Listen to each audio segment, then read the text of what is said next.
केंद्र सरकार द्वारा एक नई पेंशन स्कीम लाई गई है और यह पेंशन स्कीम जो बाकी पेंशन स्कीम है उनसे अलग है। यूनिफाइड पेंशन स्कीम ये लागू करी गई है, यूपीएस इसका शॉर्ट नेम है।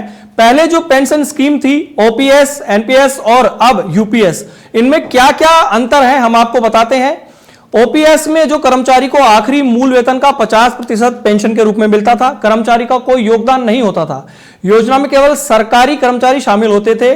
डियरनेस रिलीफ यानी कि डीआर का प्रावधान था। हर 6 महीने में महंगाई के अनुसार पेंशन बढ़ जाती थी। 20 साल की नौकरी पूरी करने पर कर्मचारी पूरी पेंशन के हकदार होते थे।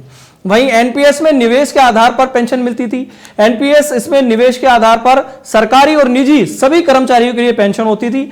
सरकारी कर्मचारी का योगदान 10% और सरकार 14% योगदान देती थी। एनपीएस बाजार में निवेश होता है, इसलिए बाजार के फायदे भी इसमें शामिल होते थे। रिटायरमेंट के समय कुल जमा का 60% एकमुश्त निकाला जा सकता है और बाकी 40% राशि पेंशन के रूप में फिक्स होती थी।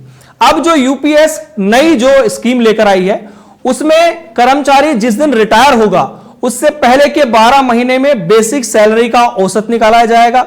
उसकी 50% राशि पेंशन के रूप में मिलेगी। 25 साल नौकरी पूरी होने पर 50% मिलेगी। 10 साल की नौकरी में रिटायरमेंट लेने पर 10,000 रुपए पेंशन मिलेगी। हर 3 साल में सरकार इसकी समीक्षा करेगी।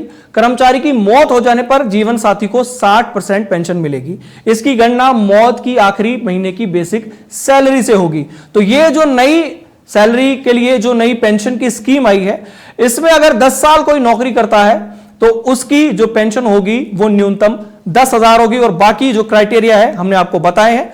अब ये पेंशन कहीं ना कहीं जो सरकारी कर्मचारी हैं उनके लिए बेहद फायदेमंद साबित हो सकती है।